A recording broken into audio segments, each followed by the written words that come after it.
پیارے محبوب صلی اللہ علیہ وسلم کے معراج کا جو مبارک سفر اور معجزہ ہے، اس میں مختلف اقوال ہیں تاریخ کے حوالے سے کہ کب یہ ہوا۔ تو بعض مورخین نے، محدثین نے یہ فرمایا کہ آپ صلی اللہ علیہ وسلم کو اللہ نے جب سے نبوت سے سرفراز فرمایا، اس کا 10واں سال مکمل ہونے کو تھا، اور ہجرت سے تقریباً 13ویں سال کے تکمیل پہ آپ کی ہجرت ہوئی تھی، تو 2-3 سال پہلے۔ بعض نے اسے کم و بیش فرق لکھا ہے، 1.5 سال بھی لکھا ہے اور 1 سال 8 ماہ بھی لکھی۔ اور اس سال یہ عظیم الشان معجزہ اللہ نے پیارے محبوب صلی اللہ علیہ وسلم کو عطا فرمایا کہ جس سال آپ صلی اللہ علیہ وسلم وہ پر مشقت قید جو تھی وہ آپ اور آپ کے جانثاروں نے کاٹی، جس کو شعب ابی طالب کہا جاتا ہے، جس میں آپ کو قید کر دیا، محصور کر دیا، کھانا پینا سب کچھ بند کر دیا، سوشل بائیکاٹ کر دیا، اور اللہ نے اپنی قدرت کے ساتھ وہ قید کا جو زمانہ تھا اس کو کس طرح مختصر کیا، اور اللہ نے پیارے محبوب کو اور آپ کے جو جانثار تھے ان کو کس طرح نکالا، وہ اللہ کی قدرت کے علادہ کرشمہ ہے۔ اس کے کچھ عرصے بعد جو ہے تو پیارے محبوب صلی اللہ علیہ وسلم کے چچا جان جو تھے ابو طالب صاحب فوت ہو گئے، اور جو آپ صلی اللہ علیہ وسلم کا واقعتاً خیر خواہ تھے آپ صلی اللہ علیہ وسلم کے، اور ہر مقام پہ آپ کا ساتھ دیا انہوں نے، البتہ اپنے آبائی دین پہ ور رہے اور عبد المطلب کے مذہب کے وہ پیروکار رہے، پیارے محبوب کا دین کلمہ قبول نہ کیا۔ آپ صلی اللہ علیہ وسلم اپنے چاچا کی جدائی کی وجہ سے صدمے سے دوچار ہیں، مشرکین کفار بہت جری ہو چکے ہیں،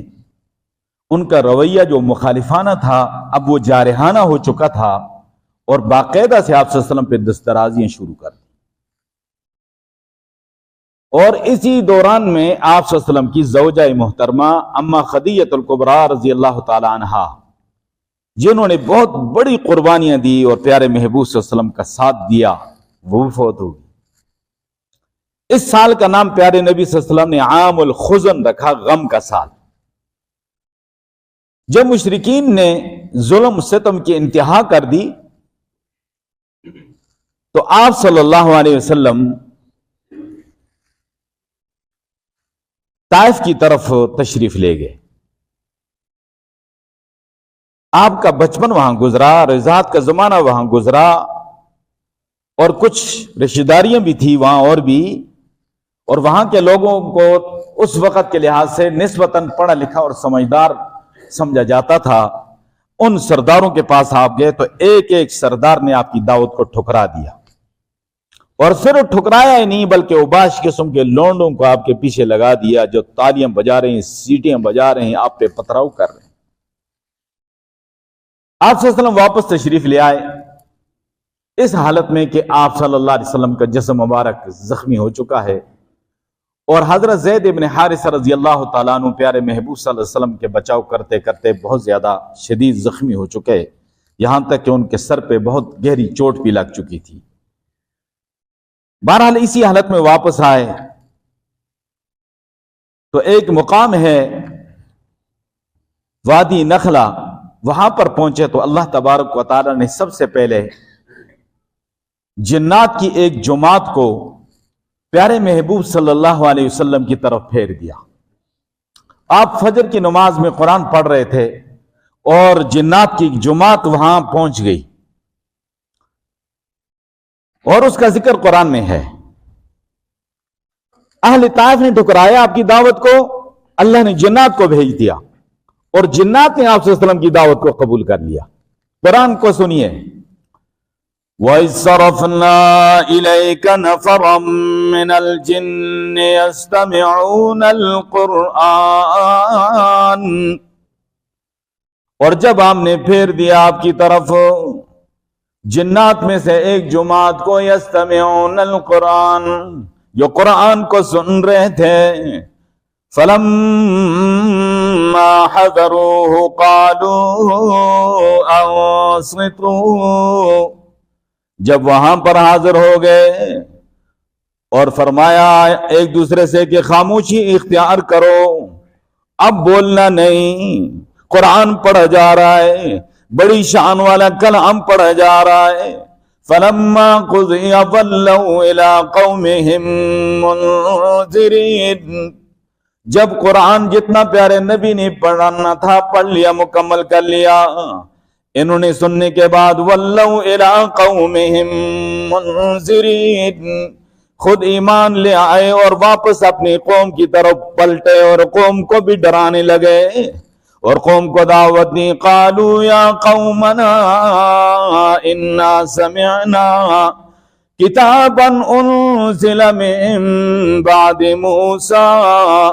اے ہماری قوم، ہم نے ایسی کتاب سنی جو اتاری گئی ہے موسیٰ علیہ السلام کے بعد، مصدقا لما بین یدیہ، یہ کتاب پہلی کتابوں کی تصدیق کرنے والی ہے، یہدی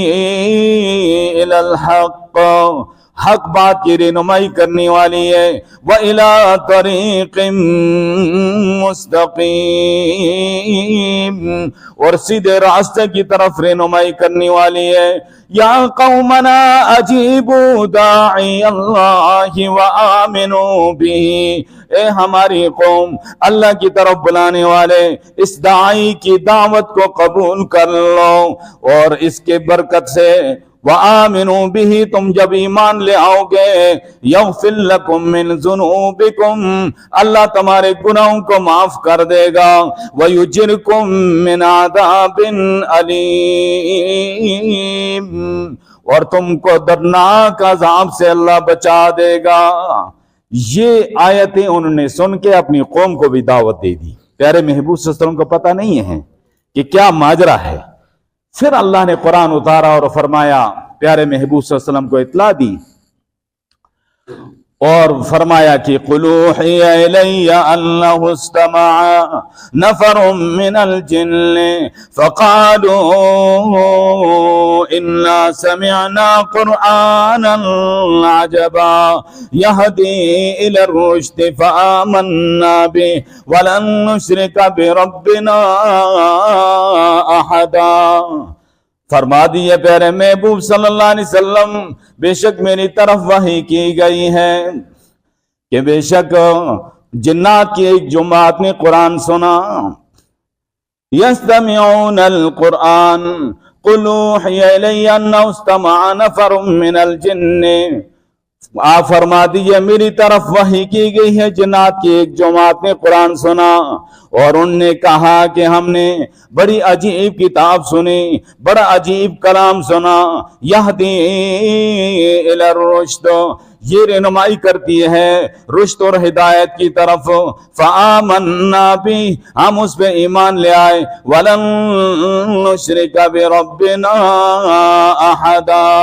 ہم اپنے رب کے ساتھ کسی ایک کو شریک نہیں کریں گے۔ اب ہمیں سمجھ آ گئی، جنات نے ایک دفعہ سنی، سمجھ آ گئی، ایمان لیا ہے۔ مسلمان ساری زندگی سنتا ہے، سمجھ نہیں آتی ہے، نہ شرک چھوڑتا ہے، نہ بدعت چھوڑتا ہے، نہ خرافات اور بدعات چھوڑتا ہے۔ تو اللہ ہمیں بھی سمجھ عطا فرما دے۔